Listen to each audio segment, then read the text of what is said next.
Ada kisah yang lain Bapak Ibu sekalian, seorang budak, dinukil juga, dia sangat soleh. Karena solehnya, waktu lagi diperjualkan, belikan di pasar, maka ada seseorang orang soleh juga kaya beli dia. Lihat ini orang kelihatannya soleh. Ucapan-ucapannya selalu mengucapkan nama Allah. Diajak ke rumahnya orang soleh ini, orang kaya, lalu dikatakan, pilihlah tempat yang kau mau. Ada banyak budak-budaknya yang bekerja, pilih yang kamu mau. Dia tunjuk tempat yang paling pojok dan sudah agak rusak. Dia bilang ini saja. Kata tuannya, kenapa kau pilih tempat ini? Dia bilang karena tempat ini akan menjadi indah kalau digunakan berhubungan dengan sang raja, Allah subhanahu wa ta'ala. Kata tuannya, baiklah terserah, diperbaiki sama dia, kemudian dia mulai ibadah. Tuannya satu malam merasa gelisah, dia tidak bisa bergerak, ya, tidur maksudnya. Maka dia bilang, saya keluar, saya kontrol rumah, saya lewat di rumahnya atau di ruangannya budak gitu. Saya lihat atap rumahnya seperti terbuka dan ada cahaya yang masuk ke dalam. Malam hari, zaman dulu tidak ada penerangan lampu kayak kita. Maka dia bilang, saya intip di celah-celah dinding ruangan tersebut, saya temukan orang itu sedang sujud kepada Allah dan cahaya sedang turun di atas kepalanya. Maka saya dengarkan doanya dari malam sampai pagi.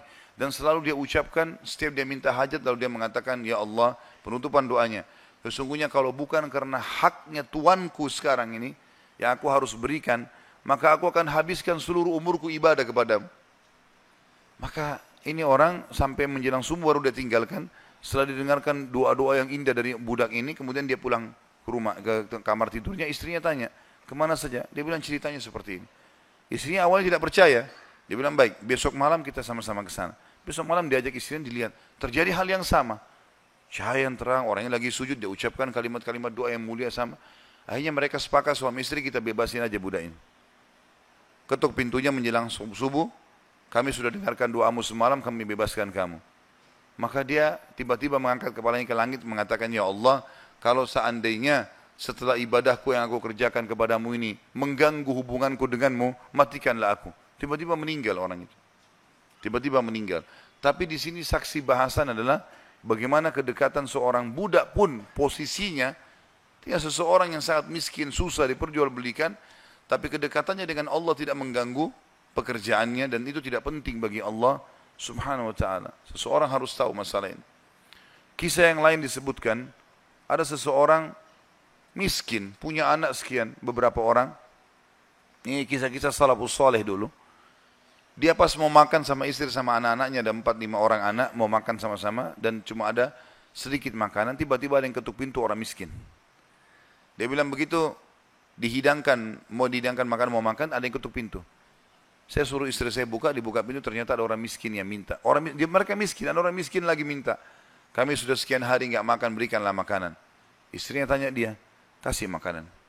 Dikasih makanan semuanya. Karena kalau dibagi dua juga nggak cukup. Orang itu juga punya anak banyak. Dia sama istrinya orang mukmin. Berjalan waktu beberapa saat, selain kalau kita mungkin berapa jam, kelaparan semuanya. Anak-anak lapar, dia lapar, istrinya lapar. Tengah malam nih. Ya, kalau kita sekarang di awal malam, jam 12 malam gitu. Istrinya bilang, bagaimana? Anak-anak menangis semua kelaparan. Kita juga kelaparan semua. Dia bilang, baiklah, saya akan keluar, saya akan cari rezeki Allah. Nanti Allah akan kasih nanti. Dia bilang, orang ini cerita, dia bilang, saya keluar dari rumah, saya pergi ke masjid dekat rumah. Kemudian saya sholat malam. Sambil berdoa kepada Allah. Dan kalimatnya, saking manjanya sama Allah mengatakan, ya Allah, sesungguhnya engkau tahu, kalau saya dan istri saya dan anak-anak saya kelaparan malam ini. Jadi bahasanya semua dirincikan, minta kepada Allah pada hal-hal yang kecil pun, minta makanan kepada Allah. Saya malam ini lapar ya Allah, berikanlah makanan.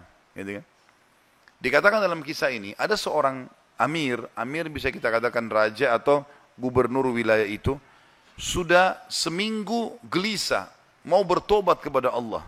Sudah seminggu gelisah mau bertobat kepada Allah. Maka dia pun gelisah. Amir ini malam itu dia nggak bisa tidur. Dia keluar, dia ambil makanan terbaiknya, harta terbaiknya dari emas berkantong-kantong dibawa sama dia.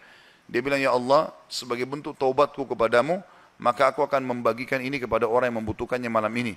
Dan aku tidak akan memegang tali kekangan kuda ini, aku akan biarkan dia menuju ke arah yang manapun kau pandu. Maka kudanya pun jalan, hanya masuk ke dalam masjid yang ada orang susah tadi. Ini kisah nyata. Pada saat masuk, dia bilang, Amir ini bilang, saya tidak tahu kenapa kuda saya ke sini. Tapi ini rumahnya Allah. pasti ada sesuatu. Dia bilang saya turun dari kuda, saya masuk, saya temukan orang itu lagi berdoa. Dan doanya minta makanan. Maka saya pun berkata kepada orang tersebut setelah dia salam, saya sudah dengarkan doamu, dan saya salah satu hamba Allah, dia bilang, dan saya pemimpin amir ya, wilayah ini, saya niat taubat dan saya ingin memberikan ini, maka saya berikan kepadamu. Ambillah harta ini, uang ini cukup untuk dia menjadi orang kaya karena banyak sekali dan makanan juga sudah cukup. Dan dia bilang, amir ini bilang, pemimpin ini bilang, kalau seandainya kau butuh apa-apa datang ke istana saya saja. Jawaban orang itu di depan raja tadi, pemimpin wilayah ini, dia bilang, kalaupun saya butuh, saya tidak akan datang kepada anda, tapi saya akan datang kepada Tuhan anda dan Tuhan saya, Allah yang telah membuat anda datang malam ini membawakan makanan. Coba kita bayangkan kalau kita di posisi orang ini, teman-teman sekalian. Kalau misalnya kita lagi punya hajat, kemudian ada satu orang yang kaya datang kepada kita. Kemudian dia menawarkan kepada kita solusi, misalnya kita terlilit utang, atau misalnya kita mau bayar rumah sakit, atau apa saja. Lalu datang orang mengatakan, baiklah saya akan bayarkan. Mungkin pikiran kita pendek sampai di situ. Kita akan mengatakan, baiklah. Apalagi dia bilang, pokoknya butuh apa saja datang ke saya. Ini nomor telepon saya. Saya yakin kita akan lupakan Allah itu. Kita akan ke orang itu. Ambil pelajaran dari orang soleh ini. Di depan orang itu dia mengatakan, saya tidak akan datang kepada anda, tapi saya akan datang kepada Allah, Tuhan anda dan Tuhan saya yang telah membuat anda datang membawa makanan malam ini. Jadi justru kalau sudah dapat solusi, jangan malah jauh dari Allah ini. Malah harusnya jadi lebih dekat kepada Allah SWT. Allah mudahkan seorang dokter, resepnya bisa membuat kita sembuh, bukan karena resep dan dokter itu, tapi karena Allah SWT yang ingin itu. Gitu kan? Harusnya kita jadikan sebagai momen untuk lebih dekat lagi kepada Allah. Dan kita mengatakan, ya Allah, sebagaimana engkau mudahkan dokter ini menjadi penyebab aku sembuh, maka mudahkanlah setiap kali aku mengalami sakit misalnya, maka kesembuhan datang dari sisimu, bukan lagi dari dokter atau dari obat itu.